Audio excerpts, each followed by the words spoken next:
soltou aí o microfone, mas eu ia propor que você mesmo ficar à vontade e perguntar se quer fazer alguma coisa. Eu queria uma questão. Mestre, fala aí, mestre. Uma pergunta da verdade, dividida em três, você fica à vontade de ser, Tá certo. passar por as três ou não se der tempo também. Eu queria começar primeiro por essa. Você falou até da filosofia e falou da questão do elétron, do Dirac em relação ao elétron como uma espécie de espelho ali do mundo, né? Se você vê alguma relação desse pensamento, ou eu conheço realmente pouco Dirac, se ele mantém esse pensamento, se ele bebeu de alguma forma, se ele mantém alguma correlação com as ideias do Leibniz e da monadologia, das monas do Leibniz, né? A segunda questão a gente aqui é muito, né, um programa felizmente interdisciplinar, certo. E eu faço parte da programa na área de epistemologia, que estuda muito teorias da mente, teorias da consciência. E o Penrose, que é um físico, ele tem uma teoria sobre a consciência a partir daquela redução objetiva, que aconteceria dentro do nosso cérebro ali, né? Se você tem algum conhecimento disso, como é que você vê essa teoria do Penrose, que é um pensador, é um físico super já tive aula dentro do mainstream. Já deu aula pra gente lá em Trieste no meu doutorado. Pois é, ele está dentro do mainstream, mas tem uma teoria que é bastante avançada, assim, tem que você comentasse isso. E por fim, a terceira é uma discussão que está também para todos os lados, que é a unificação. Você chegou a botar ali a questão de uma quinta e tal, que você se pudesse falar também, que é uma questão que está pululando aí todas as... Unificação é questão que é a unificação dessa questão da mecânica quântica, física das massas e as forças todas aí. O Dirac e o explorar elétron. você, porque a gente é bom ter um físico... Claro, não, eu estou aqui para compartilhar, justamente, divulgar essas coisas que às vezes a mídia não divulga. E nem a física também. A própria física, ela até hoje, ela, se não é, dependendo da área, ela não engoliu o Dirac ainda. Dirac não é aquele nome da física. Dirac e o elétron é uma coisa interessante, porque o elétron parece assim, o objeto mais assim, desprezível da física. Não existe nada mais pontiforme do que o elétron, mais pobre do que o elétron. E Dirac, ele perseguiu a vida dele toda, a vida produtiva dele, quando ele começou a escrever trabalhos científicos importantes, que foi a partir da tese de doutorado dele em 26, né, da mecânica quântica, até ele morrer. Ele morreu em 84, até 82, a vida do Dirac foi desvendando o elétron. Ele nunca superou as fronteiras do mínimo elétron. Ele sempre dizia, é esse ponto que vai nos dizer o que nós temos de mais importante na natureza. Eu tenho que compreender. E a partir da tentativa de compreensão do elétron, ele fez muitas descobertas. Teve descoberta que ele fez em 31, que só foi revelada agora em 2010. Praticamente 79 anos depois.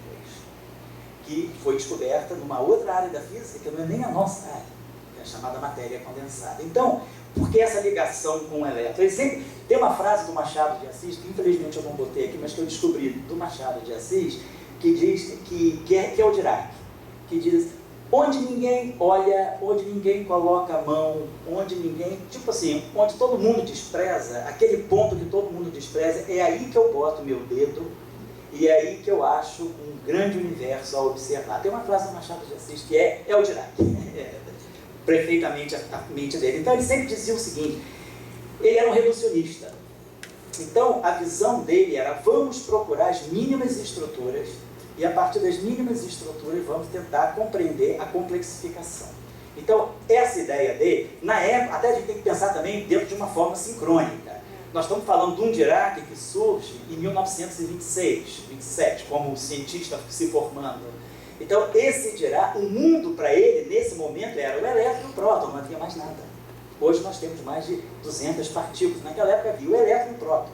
Então, o mundo para ele era essa dicotomia, elétron-próton. O elétron muito diferente do próton em tudo, porém, com a mesma carga elétrica. Ele dizia, a natureza não é casuística.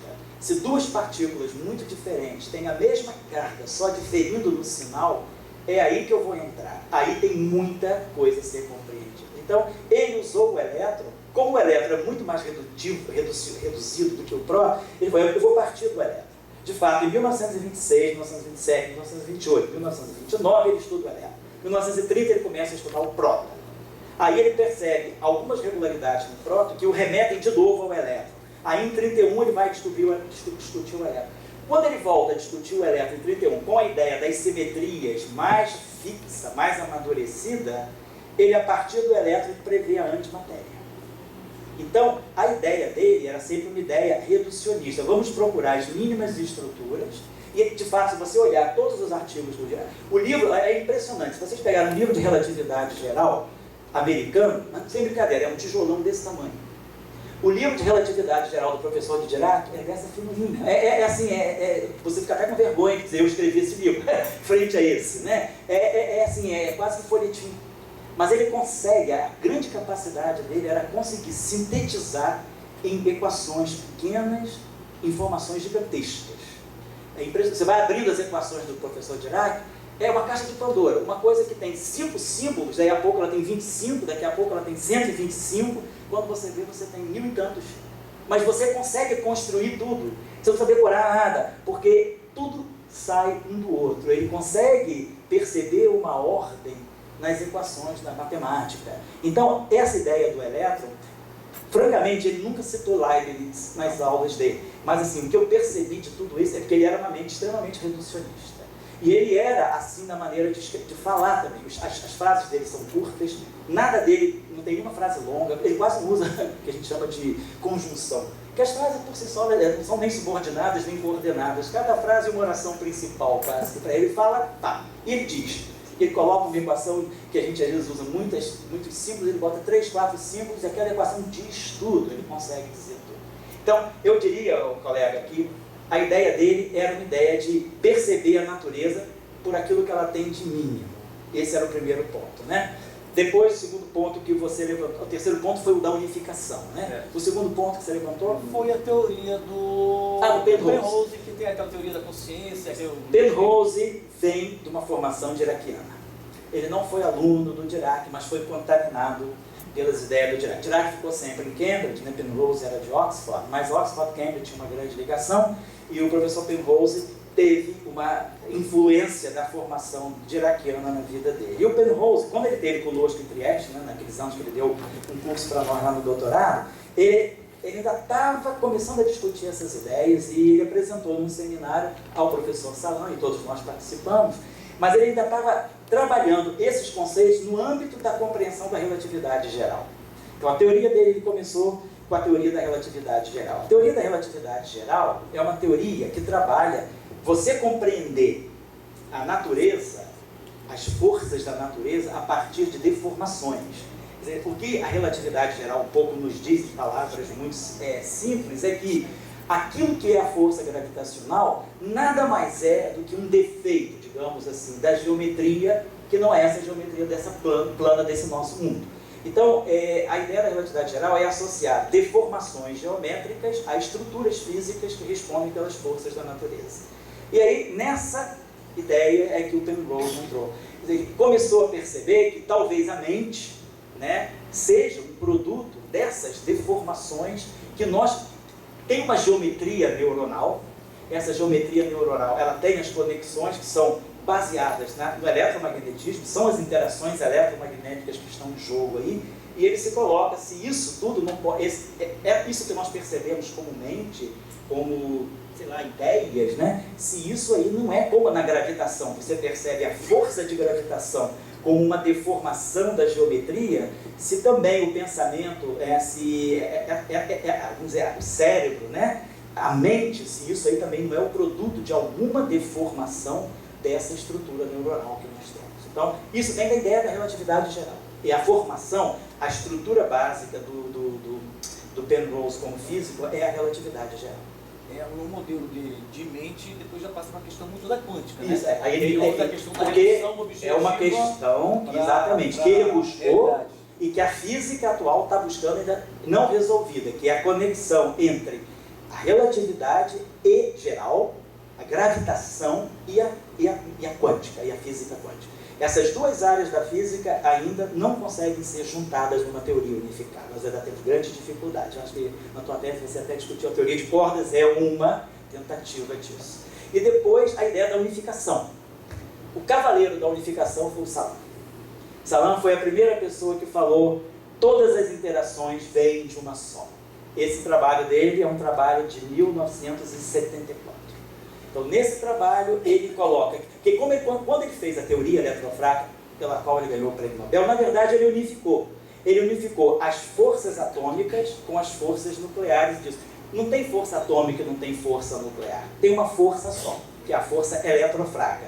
Nós, hoje, a natureza revela essas duas forças, mas elas têm um tronco comum que começou lá cerca de trilionésimo de trilionésimo do segundo após o Big Bang. Quando o Big Bang aconteceu e passaram-se simplesmente um trilionésimo de segundo, a natureza já apresentou a força atômica e a força nuclear. Mas nesse interim havia uma força só. Esse é o trabalho dele. Então ele está muito ligado à ideia da unificação. E ele acaba mostrando para nós que, na verdade, todas as forças são derivadas de uma força única, que é a força chamada grande unificada. A força de gravitação ainda não conseguiu se mostrar que tem a origem comum. Então, daquelas 4 forças que eu mostrei para vocês, a gravitação ainda está de fora do programa de unificação. Talvez, como a Ana Paula discutiu na tese dela também, a teoria de cordas, ela seja hoje a nossa visão mais próxima de uma unificação da gravitação com as demais forças. Mas o programa da unificação ainda é um problema em aberto, muito em aberto na física. A teoria de cordas veio para resolver essa questão e não resolveu ainda, até por uma inabilidade matemática. Matemática. Nem pensa, porque está tão longe mesmo. Matemática. Você ainda não tem matemática à disposição. Então, até o maior matemático vivo atualmente, que é o professor Michael Atiyah, né, que é um libanês que vive na Inglaterra, ele agora é emérito em Cambridge, né? Mas o professor Atiyah, ele fala, olha, para fazer matemática eu tenho que estar na tribo da física. Eu busco matemática na física. E a teoria de cordas tem sido um grande laboratório de novas matemáticas, que é a ideia do Dirac. Se você não tem a matemática, crie. A matemática ela não sai à toa. A matemática ela tem que ter um impulso que leve a você a criar. E a física é um grande estimulador de novas matemáticas. Então, o problema da teoria de cordas hoje é um problema que reside na matemática. Obrigado. Pois não, professor? Pois não. Essa questão da... Essa é uma curiosidade, que quer dizer, como eu sei muito, eu ensinei 40 anos mecânica racional, então eu tenho uma certa... mais do que eu, muito mais. Esse é meu ponto fraco. Na relação da matemática com a física, a ideia que eu dou para os alunos é que basta você pegar o conceito de velocidade. Se você não tem o conceito da derivada, você sempre tem uma ideia incompleta, muito aproximada. Você só vai ter com a matemática. Ou seja, a matemática não é simplesmente uma linguagem operacional, ela faz parte do conteúdo. Então, se você mobiliza o conceito físico e a matemática, você mobiliza as duas coisas juntas. Mas o que eu queria perguntar... Eu sou dinaquiano, que bom. Eu queria perguntar, até porque eu sei muito pouco sobre ela, tem uma física chamada Amy Noether, sobre a questão da simetria. Ela descobriu um teorema, que quando tem simetria tem o princípio de conservação. Como eu não entendo, eu sei muito pouco sobre ela. Amy Noether. Ela parece que fez 100 anos agora. Fez 100 anos em 2016. Só se falasse um pouquinho sobre ela. As mulheres são muito desprezadas na história da ciência. A nossa área, essa área de... Eu não sei porquê, que é uma área que... As mulheres não perceberam que tem estética nisso. Né? Porque, não querendo ser machista, dizer que estética é coisa de mulher, mas porque a gente sabe que a mulher tem muito mais sensibilidade para lidar com a estética, às vezes até culturalmente. Você tem vergonha de botar, às vezes, rosa, tem vergonha de dizer, que gracinha, né? O homem, às vezes, tem vergonha dessas coisas. A mulher é mais espontânea, cara. Eu trabalho, já tive colegas, de todos os estudantes que eu já orientei, infelizmente só teve uma mulher, né, que veio para essa área, que é quase que a tua imagem especular, é a Cristine, que é professora do Instituto Federal, lá de Fluminense de Campos dos Goytacazes.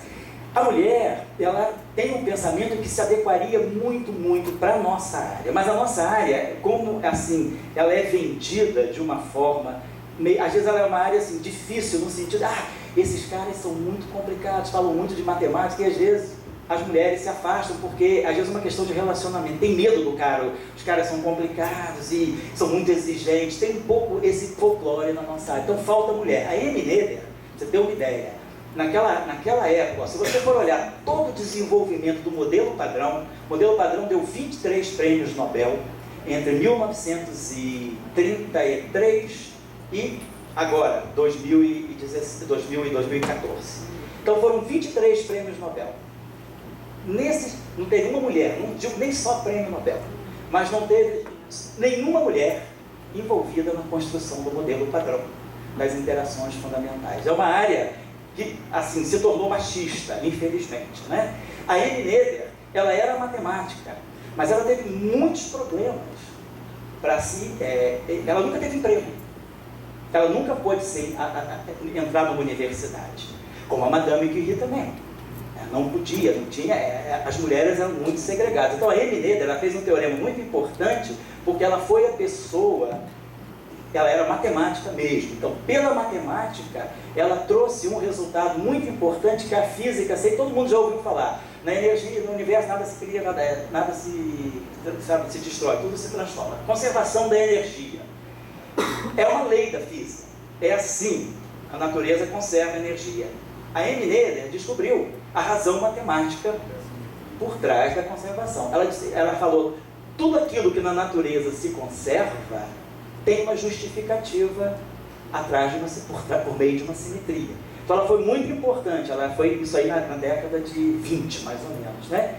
O Dirac, quando começou a entrar na física, ele entrou na direção da simetria, porque esse resultado era um resultado que, assim, tinha uma certa ressonância na comunidade. E na mecânica quântica, o papel da simetria é fundamental. Não se faz mecânica quântica sem simetria. Então, a Anne Noether teve um papel silencioso, importantíssimo, e que praticamente, assim, passou apagada.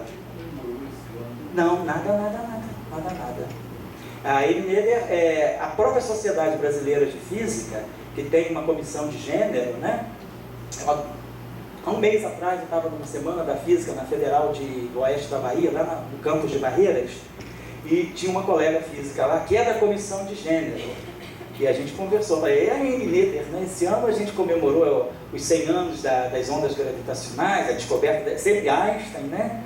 E ninguém falou nada da Anne Noether, né? E ela fez um trabalho fundamental, porque ela é, vamos dizer assim, a âncora matemática do conceito de simetria. E a nossa área, infelizmente, é uma área muito machista, assim, não sei se é machista, mas é uma área masculina. Olhando no Brasil, fazendo um censo, né, que eu faço, que é da onde eu conheço, desde Boa Vista até Bagé, na nossa área, hoje no Brasil tem 4 mulheres. Com a Cristina incluída, eu estou incluindo Campos dos Goitacazes aí. Então é uma área que poderia ser muito bem recebida, assim, receber bem as mulheres, e as mulheres teriam, acho que, muita contribuição, porque é uma física sutil, é uma física às vezes, de pensamento muito fino, né, e você tem que ter percepção. Às vezes a mulher é muito mais intuitiva do que o homem nesse sentido, né? Então, mas acontece que é uma área que está completamente fora do domínio feminino. Tá bom? Obrigado, então, aí pela atenção. Obrigada. Nós é que agradecemos a presença.